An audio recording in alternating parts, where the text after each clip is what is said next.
I work in business, and I'll tell you a little bit from my perspective as to how things go. So I've divided this into three parts, okay? So one is about what is the history of globalization, and there is some controversy as to when globalization really started. And as I was looking up some stuff, now you got Google, you can go anywhere and find anything. So we'll talk a little bit about that and what shaped it. I think what you're really interested in is what shapes that. And then we'll talk about what the trends are, where we are today and where we think it's going to go. And then how do you shape the future? And that is where I think you all play a tremendous role, because you are shaping the minds of individuals every day who are going to be the leaders of tomorrow. So you got a very, very important role to play in that process of creating the future. So I'll paint a picture of what I think it might look like, and it's, like I said, it's a point of view. Debatable, maybe right, maybe wrong, but somebody's going to shape this thing of where it's going to go in the future. Okay? So let's start with a little bit of definition, and I know you gave a definition, but this is from the University of Pennsylvania, and they've defined it as the expansive interconnectivity of localities. And while you have talked about a lot of different things, but they are talking about social, economic, cultural, and political life that somehow comes together. That's what they define as global. And then they define globalization as the velocity with which things move through it. So you may just connect something, quickly, but then how fast does it go around? So I just got a very simple thing. It's about reduction in time and space. Things come so much closer together, and the velocity starts to increase. That is global and globalization. Global is bringing it down. Globalization is increasing the velocity. So when did it start? So you kind of think about it, 50,000 years ago, there was only Africa. So, if you go to the museum in London, and you will see they can track the DNA down to 6 women. 6 women in Africa is where everybody came about. So globalization started with the first set of migration of the people out of Africa. And then you could say, okay, well, now they found some, a remnant in China, and all of a sudden it's 70,000 years ago. So this is not a new phenomena, and I think, Kevin, you referred to it too, that this was not a new phenomenon. It's been happening. So if you go to 325 BC, Chandragupta Maurya was one of the, empires in India, the Gupta dynasty. And he combined religion, trade, and the imperial army that he had to expand out and build his thing. And then all the way he signed a treaty with Alexander the Great. And then there was a link between India and the Mediterranean. So just think about what happened. And then I can give you a little bit of a history where you go in the 1st century BC. The Han dynasty laid the foundation for the Silk Route. And then Islam spread from Mediterranean into India.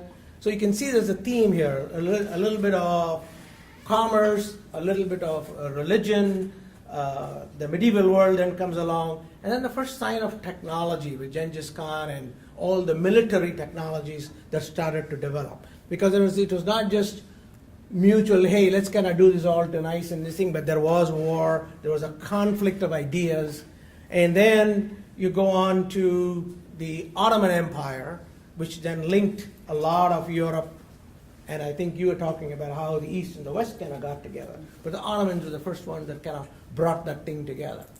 And then, but most people do not recognize all this thing as globalization. Well, if you go to the time and space kind of analogy, well, they were trying to reduce time and space in terms of connecting people together. And there was a flow. Whether the flow was heavy or small or whatever, you could say there was a flow. So, but then, a lot of the people start out with history, maybe because it's also probably when there was a lot of documentation, as 1492 and 1498, when it started with when it started with the seaborne empires. Vasco da Gama went around the Cape of Good Hope. Columbus came here and discovered the United States. So when you think about all of this, there is always opportunity, which is what people are going after, and there is always risks and threats. So Columbus didn't come here on the first trip. He came here actually on the second trip. Vasco da Gama had several failed attempts before he crossed and the boats just sank. It just went away. Okay? So there were several people that tried to get around the Cape of Good Hope, and then he figured out there was a particular time to get through. So the impact of all of this, so let me explain this chart. So this chart talks about the world GDP and talks about what is the share of GDP of different countries. And if you look at it, you will see that in the first century, India and China had the dominant market share. And then you will see that between that time and during the period of this first period where people call it internationalization, they don't recognize it as globalization, well, India and China lost about 5 share points, and the Western world, quote unquote, defined by those few countries, where they all gained share. So you can see that, hey, there was an impact in terms of how the GDPs reshifted. So you could qualify that as saying, hey, there was some globalization at this point in time. So then you get into the second era, which everybody recognizes as these are the two major events when, you call it the start of the real world of globalization. So this was when people started to recognize that trade, any kind of trade and moving around, was a way for them to make their country grow. Spain financed this trip so they could get the gold, because then that could help their economy grow. Okay? But then there was a series of, and then later on there was a reduction of barriers, and there was always the conflict between, hey, I want to keep my country, put barriers around so nobody can come in and take away my stuff, versus the other people arguing, hey, let's all be free trade barriers. But that debate continued on for a long period of time. But technology was probably one of the biggest game changers that happened. And the technology came in different stages. The first stage was all about transportation. It's about trying to get to where you want to go to, and via the seas, building better ships, better things, and then along comes the printing press, and then the steam engine, and then it was all about steam-powered boats that took people around. All of a sudden, time and space, think about time and space, coming down. If it took you, I think there was a reference that it took Queen Isabella to figure out that Columbus had landed, it took him 2 months to find out. Okay? So how this time and space starts compressing down as you get more and more power into technology. And then, you got the next phase of technology, which is the airlines coming in with jet propulsion and all of that. And then you've got computing power. And, I still remember going to the Indian Institute of Technology where I went, where about the size of this building was the computer center. And now this has got more power than all of that. So think again of terms of compression in terms of time and space and what it does to the velocity of movement. That's what globalization is all about. So then what happened is, now you see again those shares of how it happened. India and China go down in terms of share. The global economy is growing. It's not that none of these things grew, but it's a question of shift. And then you see the United States taking on a fairly big role, and so is Japan. And then now more recently, you're starting to see India and China come back and starting to regain market share in this global GDP. Okay? So, but not only did all this technology change happen, but in terms of where the GDP shifted, but it also changed the way the economies function. So if you go back in time at the start of this, the economy was primarily agriculture and service and industry. 3/4 of the economy was that way. Now you look at it, 3/4 of the economy is information and service. So you can see that The technology played two big roles: shift in the shares of GDP, and secondly, shift in the type of economy that was happening. That's the impact of globalization. So then the question is, hey, what are the trends? Where are we going? Okay? So a short history just to give you a feel for what happened. I got only 30 minutes, So the trends. So we talked about the middle class. Raj referred to the middle class. Well, why is everybody interested in the middle class? Because that's where the purchasing power is. So the middle class is supposed to get to about 3 billion by 2020 and close to 5 billion. So this middle class is going to grow. But look at where the share of the middle class is going to shift. The shift is going to go away from the Western world into the Eastern world. Asia, and it's going to go from somewhere around 28 to about less than a third to about 2/3. That's where the people are going to be. That's where the money is.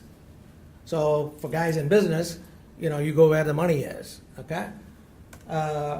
So you can, adjust for this money on purchase price parity. I think everybody here knows what about it. And so this data is from the Brookings Institution, 145 countries. So they estimate that this will grow from 35 trillion in about 2020 to about 56 trillion. But look what goes on in Asia Pacific. It goes from 5 trillion to 33 trillion. It's huge. So that's why everybody is interested in India, China. It's not because India and China are fascinating places. They are fascinating places to go to, but people are interested in money. That's why. Okay? And if you look at it, it's not like the rest of the world is not. The world itself is going to grow at about 2.5 times. The difference is Asia Pacific is going to grow 6 times. That's the difference. And so is Sub-Saharan Africa is also going to have a disproportionate growth rate in terms of what is going to happen.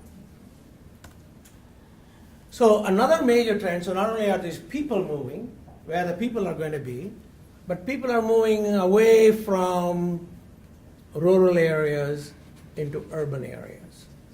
It's a huge trend of urbanization. And this trend brings along with it certain problems also, which are opportunities for people to solve. So you got a growth in what you'd call as megacities. So Tokyo would be somewhere around 30 million people. Bombay would be around 28 million people. Lagos will be around 24 million people. That's a country. Those are countries. So think of, when you think of this globalization and you think of opportunities, you don't have to think about countries, you can just think about mega cities. And one city can provide you the amount of money that is there for you to be able to monetize your value proposition. This is Shanghai.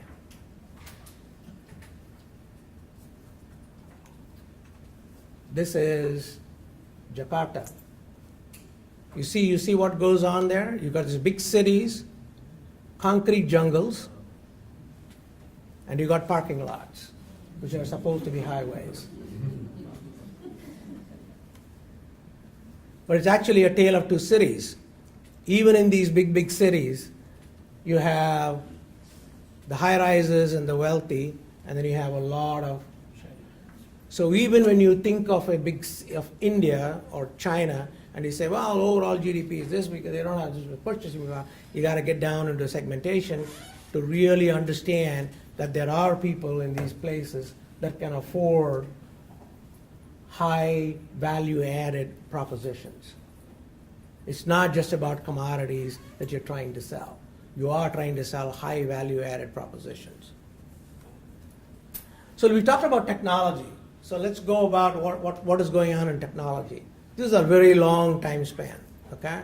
From the time that there was the first Homo, it took about 50,000 years before speech came. And then it took about another 200,000 before 150,000 years before you got any symbols. So even though there were people, there was some language, there was not now no way to communicate.